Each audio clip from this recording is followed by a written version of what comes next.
Hey, so this is a Krell KSA80, and I picked this up probably middle of 2023, and it's in beautiful condition. You know, you can see there's no discoloration on the heat sinks. Everything looks really nice, and so I brought it home, and it sat in storage for about 10 years. The guy told me that it had been in a air-conditioned storage, and in fact that's where I picked it up from. So I saw the storage unit, but it looked pretty clean. I opened it up, checked that there weren't any burn marks or anything weird going on, but I was kind of apprehensive to throw this in the main system. So what I did was I dragged it out on the porch, and I got it set up outside with some crappy old speakers that I didn't really care if I blew them to pieces, and obviously the amp, sitting on the deck outside, if it went up in smoke or set on fire or whatever, it wasn't going to burn the place down. So anyway, I got it set up, and I got it plugged it into the wall. Got a temporary lash up using a Cambridge Audio integrated amp as a pre-out into the Krell, and switched it on.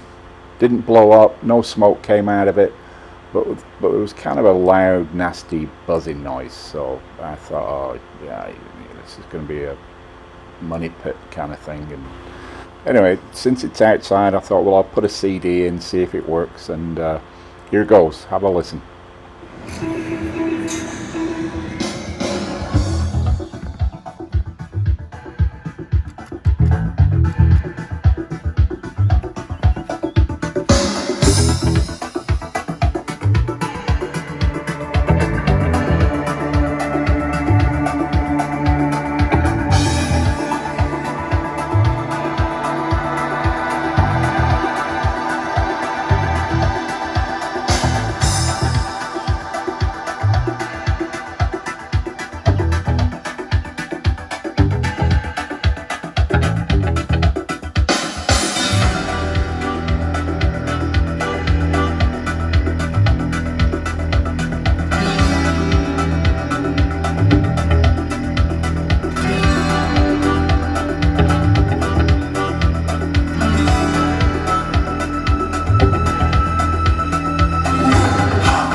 I just didn't want to spend that kind of money on this thing. So I was kind of thinking of just turning it back around on Craigslist for a couple $100 or whatever. But anyway, I was sitting there at night, and I was having a beer, and I was thinking about the setup that I had outside on the deck with the extension cord and the kind of lash up of cables, and I was using an integrated amp as a preamp.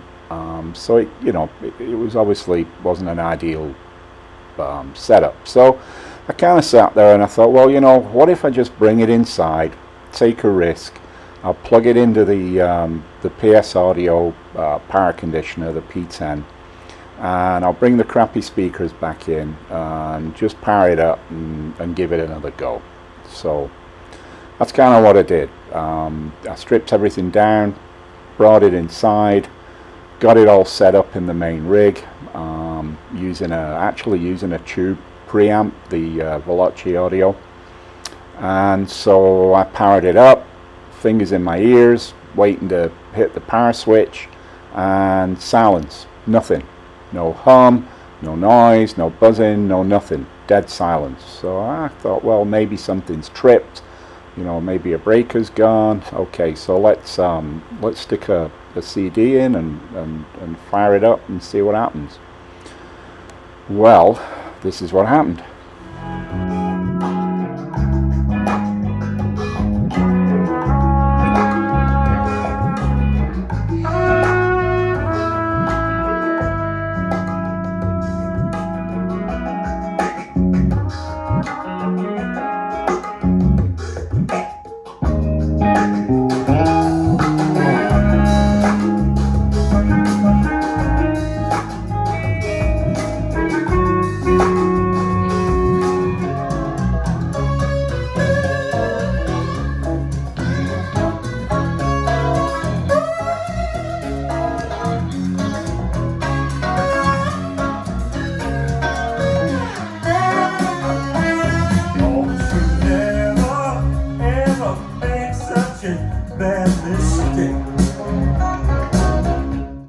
Yeah, so it sounded great. So I thought, what the heck, let's bring the main speakers out. Got a pair of ProAct D40 ribbons, and so brought them back into the main position. Got everything set up, dialed in, put some music on, and I'll tell you what, this amp is absolutely fantastic. I love it.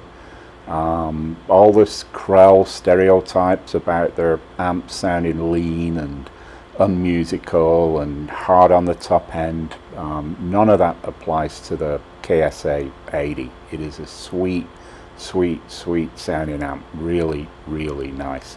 And I think, like, you know, with most Krell amps, you've got that solid bottom end, which this has. But it's just got that sweetness through the mid-range. Everything sounds kind of velvety and a really nice musical sounding amp. So I love the thing. So played that for a while through the main system, and let's give it a quick listen here.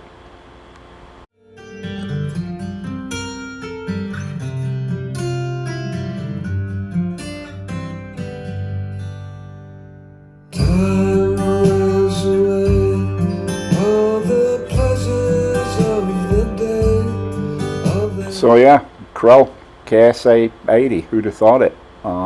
Sounds wonderful. Tried it with a few different speakers. The ProActs are pretty efficient. I think they're about 89 dB. You know, it had no problem pushing those things to the limit. Never sounded compressed or sounded as though it was running out of steam. It's 80 watts, which isn't a lot, but you know, the power supplies on this thing are just huge. Draws a ton of current, runs full Class A, so it puts out a lot of heat, you know, sitting in the room just on idle, on standby. It sits there pretty hot. So yeah, it was a good find. Like I said, I picked it up. It was kind of like a garage sale, but the guy had it in storage for a lot of years. I bought it along with a pair of Martin Logan Monolith 2s, and some odds and sods, a Krell DAC, and a few other bits and pieces. And so it was a pretty good find. And just for context, I mean, I've owned Krell gear in the past, and I've had Krell amps in my system on long-term loan. When I moved to the US 25 years ago, the first amp that I bought was a Krell 300i, the little integrated amp that was it was popular with the press back in the UK, again back, you know, 25 years ago, maybe a little more now. And so that was the first amp that I bought when I moved to the States, Krell 300i, and it was just horrible. A thin sounding, just veiled, no transparency, just a horrible little amp. And then I bought a FPB200 from a friend that I used for a while with Magdapans, and that was kind of okay, but it had that typical Krell sound, the stereotypical one that I mentioned earlier, which was, you know, it's kind of a bit lean sounding, a bit hard, a bit cold, a bit clinical. I borrowed a pair of I think MDA300 monoblocks, and they were pretty nice. They reminded me, or the KSA80 reminded me of the MDA300s.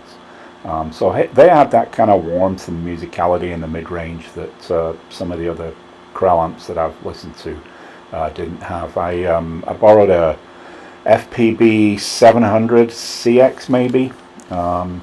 If you go to my website, audioresurgence.com, there's reviews on all of these amps on Audio Resurgence. So you know, I have some experience with Krell, and you know, mostly it's somewhat neutral, somewhat negative, but the KSA is a great catch if you can find one used, particularly if it's been recapped, because it's going to need it. I mean, this thing, you know, it's not going to last another 5 or 10 years. It's going to need a recap at some point. So bear that in mind.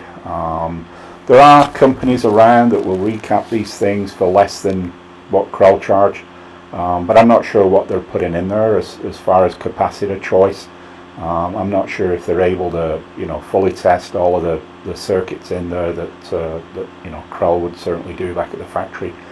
But yeah, so if you find one of these that hasn't been recapped, I would think probably 1,000, maybe 1,200 bucks. If it's been fully recapped and it's in good condition, maybe 2,500 bucks. And if you do find one of these for 2,500 bucks, I'm telling you, it's going to be hard to beat. These are really, really nice sounding amps from Krell. So there you have it. Give me a like, give me a subscribe, and go off and visit www.audioresurgence.com.